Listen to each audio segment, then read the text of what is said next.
Bueno, bueno, 2 más 2 igual a 5. Qué título de charla. Les quería mostrar una especie de truquito de magia, si se puede decirlo así, con el intérprete de Python. A los otros en la escuela se nos enseñó que 2 más 2 es 4. ¿Se llega a ver bien todo? Está muy sobre el borde de la izquierda, el 4, o yo por lo menos no lo veo muy bien, no sé si se podría mover. A ver. Déjame. A ver, por ahí cambiando la pantalla. Ahora lo.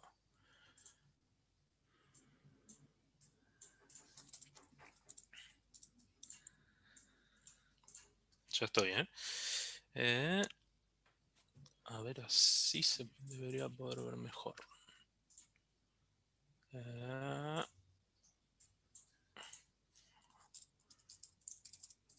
Ahora,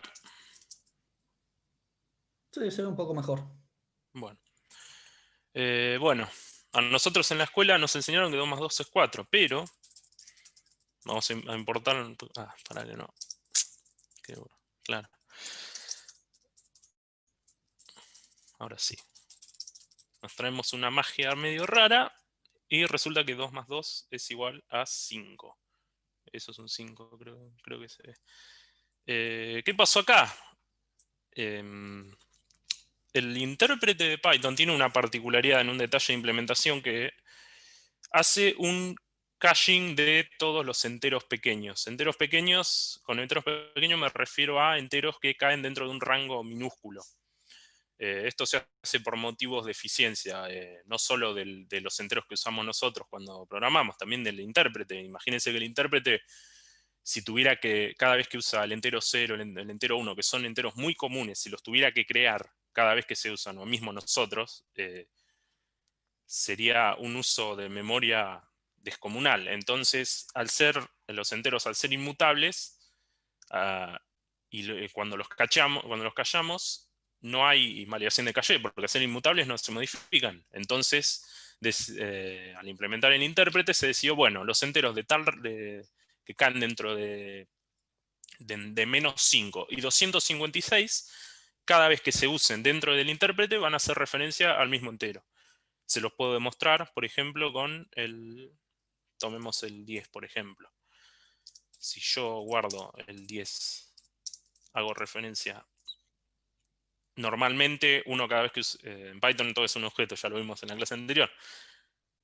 Uno pensaría que creó dos objetos enteros 10, pero si yo hago una comparación de identidad, veo que son los mismos. ¿Qué pasa si ahora, por ejemplo, me refiero al 1000? No son los mismos enteros 1000, se crearon dos enteros distintos con valor 1000, porque no caen dentro de este rango del cual se cayeron. Entonces, bueno, volviendo al ejemplo 2 más 2 igual a 5, en realidad hay una trampita. Lo que hice fue, con código muy sencillo y con una API que me provee el intérprete de Python, cambiar el entero 4 para que haga referencia al entero 5.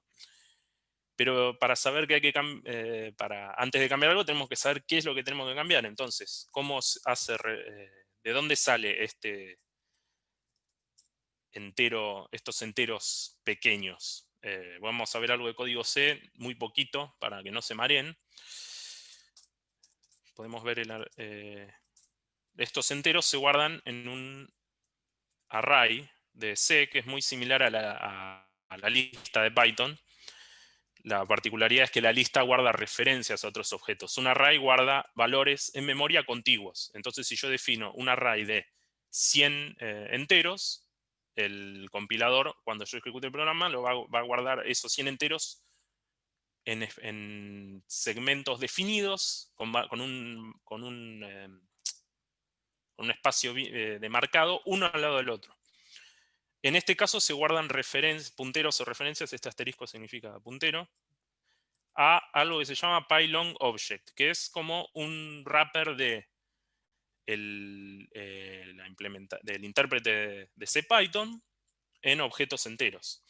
Y se define un array que va a guardar ¿cuántos enteros? Los que definen estas dos constantes sumadas. el límite inferior, que es el número de enteros negativos, más el límite de números enteros positivos. Si vamos a la definición, ahí, vemos que llegamos desde el 5 hasta del menos 5 al 257. 257 porque acá se incluye el 0. Entonces, del menos 5, menos 4, menos 3, menos 2, menos 1, 0, así hasta el 256, todos esos enteros se crean automáticamente una vez que se levanta el intérprete. ¿Y dónde se crean eso? Acá se define el array que va a guardar esos enteros, pero ¿dónde se crean? A ver, creo que era este. Sí. Si nosotros vamos a... Acá era... Sí. Esta función se va a llamar en algún momento de la ejecución del intérprete y va a hacer un loop dentro de... que inicializa en 0 y va de i a... o sea, de 0 a el límite que les mostré anteriormente. Va a ir accediendo a el array smallInts que les mostré y va a ir creando objetos, no creando objetos, sí, creando objetos enteros dentro de este wrapper de C y los va a ir asignando a este array. Y cómo hace el acceso a esos enteros. Cada vez que yo quiero traerme un entero, acá hay un chequeo que dice, ¿este es un entero chico? Bueno, tráemelo del el array de enteros callados en vez de crear uno nuevo. Si no es un entero chico, entonces pasa por toda esta lógica, ve, acá es en Pylon new, crea un entero nuevo, le setea el valor y retorna la referencia. Entonces, bueno, ya sabemos qué es lo que tenemos que cambiar, pero ¿cómo lo cambiamos? El código está por acá. Estas son las tres líneas que hacen el cambio. La primera es importar la librería ctype. Ctype es la API es una librería con una API de bajo nivel del intérprete de CPython para implementar extensiones en C. Básicamente lo que nos ofrece esto es una puerta de entrada a código C para que lo pueda ejecutar el intérprete. Necesitamos acceder a el entero que queremos cambiar, en este caso el 4. ¿Cómo accedemos? Necesitamos la dirección de memoria. La función id, que es la función de identidad, quiere ser que es la función de hecho que se usa para la verificación is. Cuando yo hago a is tanto, lo que hace el intérprete es verificar que las direcciones de memoria de las dos variables sean la misma. Entonces sabe que se trata del mismo objeto, que tiene la misma identidad. Entonces traemos la dirección de memoria del entero 4, le sumo este offset 24, que son 24 bytes, que ahora les voy a contar por qué se suma esto, y saco el entero de C, no el entero de Python, a partir de esta dirección de memoria. Lo que hace esta función es ir a esta dirección de memoria y retornarme una referencia por medio de este tipo que es un entero de C, que es una clase Python. Esta clase define un atributo value, que es una abstracción sobre un objeto de Python, que es el canal a través del cual se conecta, digamos, la representación en Python del objeto y la representación en C. Y acá no le estoy asignando un objeto a C, le estoy asignando un objeto Python. Entonces yo le digo al objeto que representa el entero 4, asignarle el valor del entero 5. ¿Qué es este 24? El array de enteros en realidad no almacena solo el valor, el valor del entero, en este caso entero de C4. Tiene otros, guarda otra metadata relacionada, que eso toma espacio en el array, pero a mí no me interesa esa metadata. Yo necesito tomar a partir de tal valor. Entonces el elemento del array en los primeros 24 bytes de memoria va a tener punteros a otras cosas. Uno es el contador de referencias que usa el garbage collector, que son 8 bytes. Otros son 8 bytes creo que es el tamaño del objeto que sigue después, o cosas más que no necesitamos. El offset, que es cuántos bytes me tengo que mover para acceder a lo que a mí me interesa, es 24. Entonces yo le digo, a partir de la dirección de memoria donde empieza el objeto 4, avanzar 24 y ahí tráeme el objeto entero de C. Y el resultado es que, si vamos de nuevo, cada vez que yo referencie el objeto 4 va a retornar 5, porque le cambié la referencia. Así que ya con esto, bueno, cada vez que, ya saben, cada vez que escriban una nueva librería, pongan este código en el init y vean cómo se rompe todo. No, mentira, no hagan eso. Así que bueno, eso es todo. Muchas gracias, Agustín. El siguiente en presentar es Fisa. Bueno, les voy a mostrar rapidito algo que está bueno que empecé a usar hace no mucho, que es Brighton. Todos sabemos que cuando hacemos una página web, un sitio web, una aplicación web, lo que sea, tenemos primero que escribir el lado del servidor, el backend, que lo hacemos en el lenguaje que queramos. Yo lo hago en Python porque me gusta y está genial y soy re feliz. Pero después, si tengo que hacer la parte del frontend, normalmente la tenemos que hacer solamente en JavaScript porque es la única cosa que los navegadores saben correr. También podemos usar algunas otras cosas que transpilan, que convierten a JavaScript. Podemos usar TypeScript, podemos usar, no sé, todos estos otros que compilan y demás. Pero eso, estamos limitados a lo que el navegador sabe usar. Bueno, resulta que esta gente se sentó e hizo un intérprete en Python que corre en JavaScript. Es un intérprete que está corriendo en JavaScript, pero que entonces si le doy un cacho de texto de código Python, lo sabe ejecutar. ¿Dónde? En el navegador. Entonces con eso puedo hacer un poquito de magia y usar Python para hacer la parte del frontend, ¿sí? de la parte que corre en el browser, sin tener que estar ni siquiera haciendo ninguna compilación, ni transformación, ni nada en el servidor. ¿Sí? Les muestro un ejemplito rápido de cómo se usa esto. Para usar Brighton tengo que incluir a ese intérprete que está escrito en JavaScript, así que yo acá ya me tengo las dos URLs copiadas. Básicamente es incluir dos archivos grandes de JavaScript, uno que es Brighton y el otro que es Brighton Standard Lib, porque está toda la Standard Lib de Python ahí, o casi toda. Y después le tengo que decir a mi página en el body, che, cuando termines de cargar, uy, levanta Brighton. ¿Sí? O sea, inicializar ese intérprete y todas las cosas que se necesitan.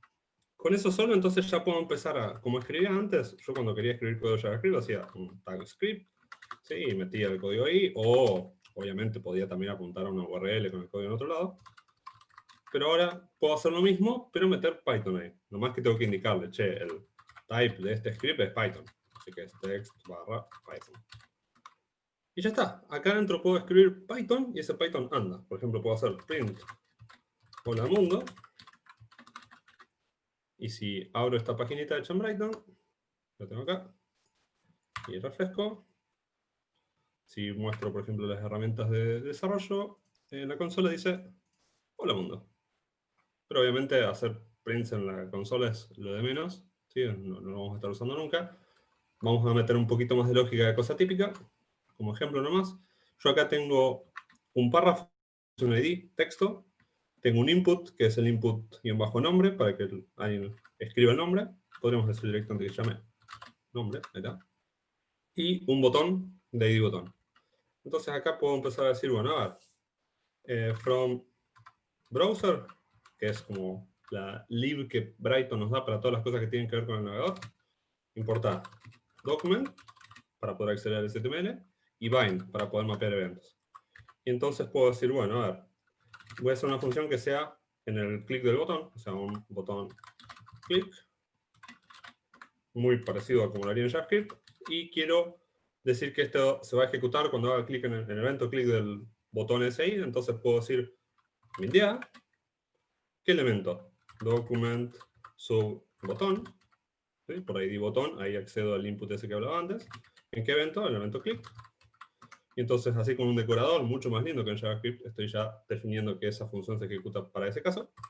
Y en la función voy a hacer algo como el párrafo ese que tenía antes, que era texto. Lo accedo, digo document edit texto, punto text, igual a, y por ejemplo vamos a decir, hola mundo, me llamo, y agree, y entonces lo formateo, esto es Python, y le paso qué valor quiero ahí, y qué valor quiero, bueno, lo que el usuario ya ha tipado en el input, así que digo document su nombre, que era ese input, punto value.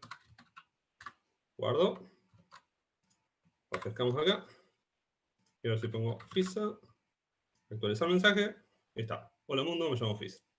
Y obviamente esto implica que podemos empezar a dejar de usar las cosas horribles que tiene JavaScript y empezar a usar las cosas más lindas. Por ejemplo, el manejo de fechas, que es mucho más lindo en Python. Podemos hacer from datetime, import datetime.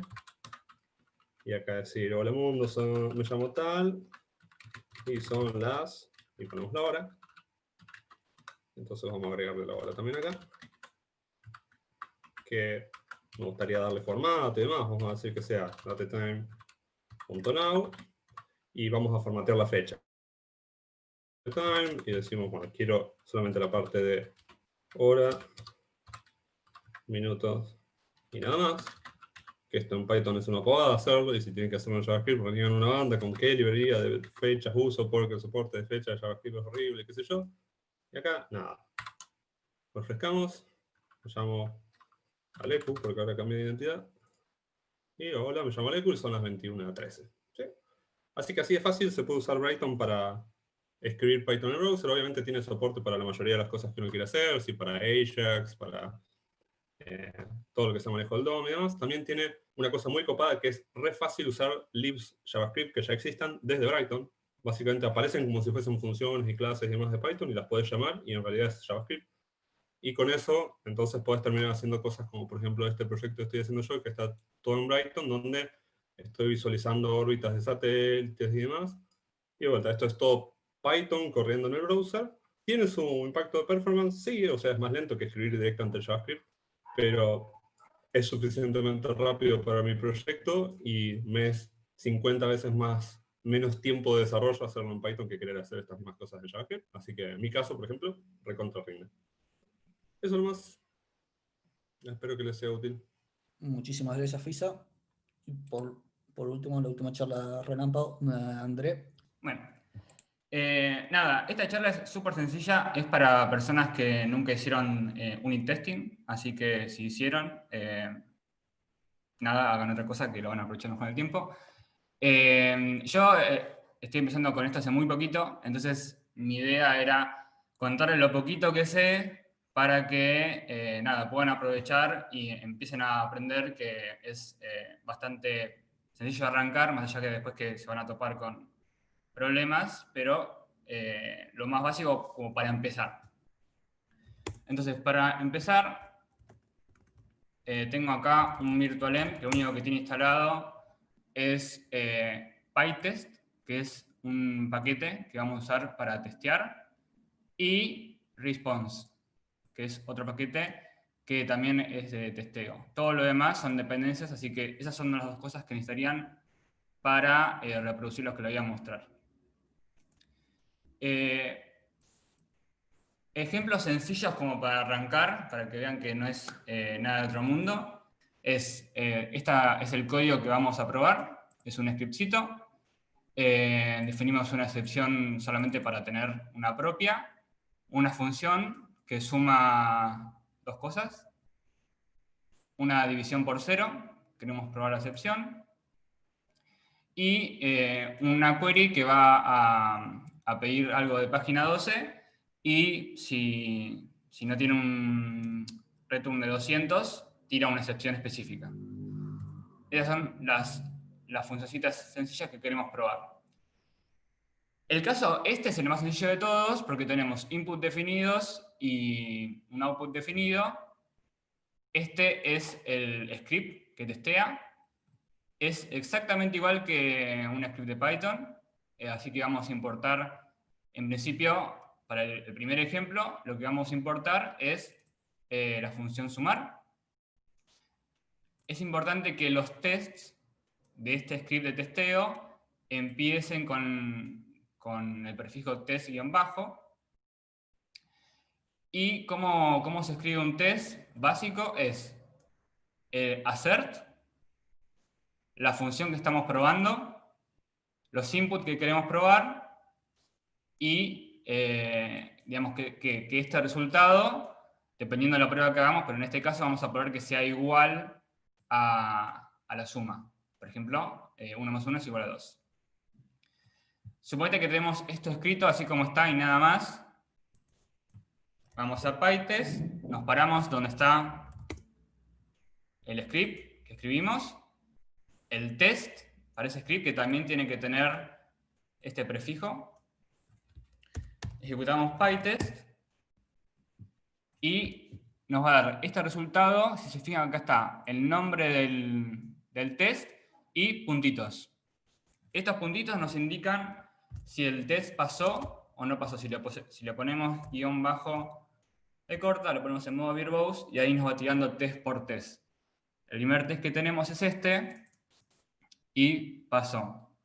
Les voy a mostrar el ejemplo de qué pasaría si no sabemos sumar. Acá nos dice que lo que nos devolvió la función y lo que nosotros le ponemos como valor esperado. Entonces falla porque no coincide. Si se fijan, es bastante sencillo. De nuevo, assert, función, parámetros y el valor esperado. Ahora, ¿qué pasa si, como es el caso de esta función, entre comillas, sumar, que en realidad lo que está haciendo es usar el operador más, o sea que puede sumar, concatenar, o dependiendo del tipo de los objetos. Si nosotros somos conscientes de eso y, digamos, es lo que queremos hacer, y queremos probar, bueno, yo quiero probar que sume números, y quiero probar que concatene strings, y quiero probar que concatene listas. Tranquilamente podríamos hacer esto, que es copiar este test, y acá le cambiamos el nombre, y lo hacemos así. Eso es totalmente válido. Pero nos vamos a llenar de diferentes tests cuando por ahí puede estar condensado. Entonces, una opción que tenemos es usar este decorador que nos ofrece PyTest, que nos permite decir en un test que sigue siendo bastante similar al anterior, pero este test recibe argumentos. Estos argumentos, que después los usamos acá, que fíjese que sigue funcionando como una función común y corriente, los toma de acá. Le pasamos como primer argumento al decorador una lista con nombres de los parámetros, de los argumentos, perdón. De los parámetros, digo bien, porque acá son los parámetros. El segundo argumento al decorador es una lista de tuplas que tienen que tener el mismo largo que la lista del primer argumento. Entonces, por ejemplo, para el argumento 1 le vamos a pasar este valor, para el argumento 2 este valor y para el resultado este valor. Y así con cada ítem, con cada elemento de esta lista. Entonces lo que va a hacer PyTest es llamar a esta función una y otra vez, completando para este parámetro, por ejemplo, la primera vez, este valor, para este parámetro este valor y para este parámetro este valor. Y así nos ahorramos tener que hacer, en este caso, 3 tests, pero bueno, si quisiéramos hacer esto más exhaustivo serían más tests. Y cuando lo ejecuten en PyTest, siempre con B corta, porque si lo ponen sin B corta es mucho más reducido.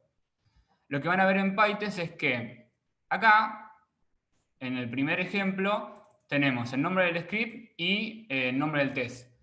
En el caso que usen el decorador parametrize, lo que van a tener es nombre del test y además, entre corchetes, los valores que se les fueron pasando a estos parámetros. Otro ejemplo es, ¿qué pasa si nosotros queremos probar una excepción? Esto tira una excepción de divisible por 0. ¿Y qué pasa si yo quiero probar que esa excepción se está tirando cuando se encuentra el error? PyTest tiene un context manager, un administrador de contexto, al cual nosotros le pasamos una excepción y va a ejecutar la función que nosotros le decimos, y si la excepción esta no se produce, va a tirar un error. Ahora el test está pasando, pero supongamos que yo acá, en vez de hacer una división, hice una suma. Entonces me dice, mira, la función se ejecutó, pero esta excepción no se realizó, no existió. Eso lo que nos permite comprobar es realmente si las excepciones que nosotros creamos a mano están surgiendo en los casos donde están preparados o no. Que es bastante útil. Y el último ejemplo que quería mostrar. ¿Qué pasa si nosotros tenemos que usar cosas externas? Porque a veces no es tan sencillo así, tengo un input definido, tengo un output definido y listo. Esto es bastante común. Entonces, hay conceptos que se llaman mocks, M-O-C-K, que te permiten emular qué es lo que pasaría en la vida real. Porque no te interesa saber, en este caso, por ejemplo, a mí no me interesa probar que request.get funciona en este test. A mí lo que me interesa probar es si cuando no devuelvo 200, se está tirando esa excepción en particular. Entonces, lo que hacemos es, usamos un paquete, que hay muchos paquetes diferentes para diferentes necesidades de testing, pero puntualmente para este caso tenemos un paquete que se llama response, que nos permite, con un decorador, nos permite decir, mira, cuando se ejecute este método de request, vaya a esta URL, quiero que me devuelvas un 404. O sea, vos estableces el escenario que querés encontrar. Y en ese caso, con el context manager que usamos recién, volvemos a probar la función. Entonces, cuando query página vaya a usar request, en vez de ir al sitio real, lo que va a hacer es toma el resultado y encuentra eso. Y ahí nosotros preparamos el escenario que queremos. Y entonces decimos, bueno, en ese escenario quiero obtener una excepción página de error. Y ahí lo logramos. Ahora, ¿qué pasa si nosotros, por ejemplo, escribimos mal el escenario que queremos encontrar?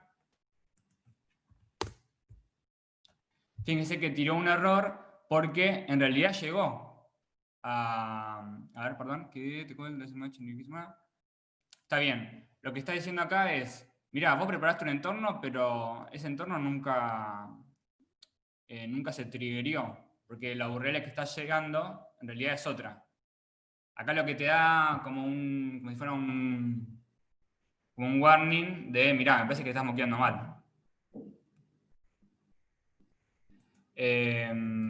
No, eso básicamente. Son como casos muy sencillos, pero me interesaba compartir, porque es algo que estoy aprendiendo y me interesaba compartir esto para que, nada, como que no tengan miedo que los primeros pasos, no te digo que todo es sencillo, pero los primeros pasos no son tan complicados, empezás a probar el código y la satisfacción que te da, nada, escribir test y después hacer algún cambio y al toque darte cuenta si te estás equivocando, estás introduciendo errores. La verdad que suma mucho por el poco esfuerzo que demanda escribir los tests. Nada, eso solo. Buenísimo. Muchas gracias, André.